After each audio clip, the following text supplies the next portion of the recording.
After cutting down every knight in her way, Alice, wrapped in that terrifying dark form, stepped right up to the archbishop like she'd been invited. She gave him a sideways look and casually asked if someone like him seriously thought he could take her down. Before he could answer, she dashed forward. Steel clashed against steel. The archbishop barely managed to lift his glowing holy sword in time. Dark energy from Alice's blade slammed into the blinding light of his weapon. For a second it looked evenly matched. Then cracks spread across his holy sword. A heartbeat later, it shattered. Alice's strength was way beyond what he had imagined. In one clean strike, his arm was gone. He stumbled back, mind racing, wondering where she learned swordsmanship like that. That level belonged to the legendary knights of the Sword Kingdom, not her. The knights behind him panicked and rushed in to shield him. Alice smiled, sharp and amused. She said she'd been born on battlefields and had ruled over humanity's fear for centuries. Then she added that a human who only lived a few decades daring to challenge her was almost funny. And with that, she charged again. The knights threw themselves at her, yelling for the archbishop to retreat. Scarlet arcs flashed through the air. One by one, they dropped. Blood painted the ground. The archbishop called out a subordinate's name, but the knight, with his last breath, told him to run and inform the pope. The archbishop looked at the scene, fury and frustration written all over him. He clearly understood he wasn't winning this. So, under the protection of his remaining men, he retreated. The dark entity didn't chase right away. She simply watched. Alice's lighter soul form appeared beside her, saying they should finish him off immediately. But the dark entity stopped her, explaining that the Pope wasn't someone they could handle right now.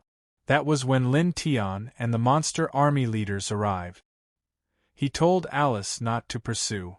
Her body was already overloaded, and if they didn't treat her soon, she'd lose control of the dark entity entirely. The dark entity brushed it off, saying Lin Tion didn't need to worry. Once the war ended, she'd disappear on her own. For now, there were still plenty of enemies, and if things got dangerous, she could help. Alice seemed to agree. The Pope hadn't shown himself yet, and no one really knew how strong he was. But Lin Tion wasn't buying it. He knew the dark entity had her own agenda. Without wasting time, he ordered Urfrid to cast a purification spell.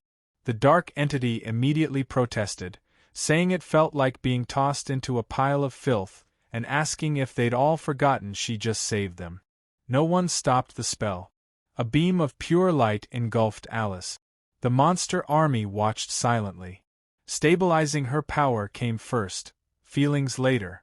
When the light faded, the dark form was gone. Alice collapsed. Lin Tion quickly told Orpha to heal her. As the healing began, something changed. The battlefield, soaked in blood moments ago, grew strangely calm. Golden light spread across the sky, piercing through the dark clouds. It poured down onto the land. Then Lin Tion felt it, an overwhelming pressure descending over the entire area. Alice, barely conscious, muttered that it was world-class magic. Heaven's descent. The Pope had finally made his move. Above them, golden clouds twisted into a massive vortex. From it, countless white-robed figures descended, surrounding the black mountain goat monster from every direction. Holy light flooded the battlefield. The monster legion cried out in agony. Under Heaven's descent, every demonic creature was weakened by one tier, while every holy class was strengthened by one. Just like that, the battlefield flipped. Lin Tion watched everything unravel. He couldn't believe the old man had acted so quickly. And where were Veronica and the others? They were supposed to show up. Looking at his fallen subordinates, he quietly said there was only one option left. He activated a special skill, absorbing the body of a fallen knight. Green light wrapped around him, and in seconds, he looked just like the enemy. As he prepared to leave, Alice called out, asking where he was going. Calm as ever, Lin Tion replied that he was going to figure out how to deal with that old man. He told them to stay put and keep things steady. Then he looked up. Floating high above was the grand cathedral, the source of that terrifying power. That was his destination. Knights and holy officials kept descending from it, their presence heavy enough to make the ground tremble. And then Pope Douglas appeared. Golden light radiated from him, grand and overwhelming, like a god stepping into the mortal world. A status panel appeared before Lin Tion's eyes. Level 100. Race, human. Class, divine pope. Titles, supreme faith. Light of the world. Lin Tion didn't need to think long about it. This wasn't someone you fought head-on. So Lin Tion, disguised as a regular knight, quietly slipped into the enemy formation. From the outside, he looked completely ordinary, just another soldier basking in holy light. But inside, he was calculating fast. He couldn't help noticing how ridiculous the combat power around him felt. These soldiers were slightly stronger than Veronica, and that alone had been enough to make her hold back before. No wonder she hadn't rushed in. Lin Tion figured there was only one option left: test the Pope himself. He told himself that once this mess was over, he'd settle the score with certain people properly. As he moved forward, he mentally complained about Veronica and the others for not backing him up. Some very creative revenge ideas crossed his mind, but he shoved them aside. Focus first. Petty grudges later. When he reached the central area, he dropped to one knee, playing the part of a knight with urgent news. He raised his voice respectfully, announcing that he had something critical to report. Before he could say more, a white-haired nun stepped forward. She was calm, graceful, and way too eye-catching for a battlefield.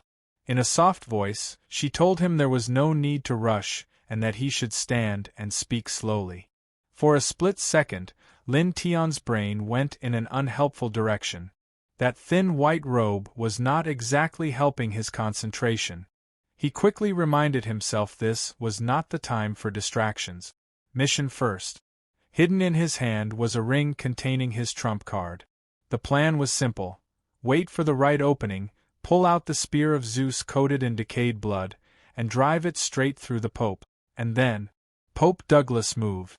A terrifying beam of light dropped straight from the sky, locking onto Lin Tion's position like it had GPS. Before he could react, the blast swallowed him whole. The explosion tore through the area, sending up a massive cloud of dust and flattening everything nearby. When the smoke thinned, Lin Tion was on the ground, coughing up blood. He muttered that it was lucky he had life armor on. Without it, that single hit would have ended the story right there. Even with it, his insides felt like they'd been put through a blender. He forced himself back onto his feet, heart racing. How was this even real? For the first time, he truly understood why Veronica had hesitated. But retreating wasn't an option. Lin Tion lifted his head toward the sky. Dark clouds began gathering overhead. Thunder rolled across the battlefield. If the Pope wanted to drop divine judgment from above, then fine. It was time to answer back.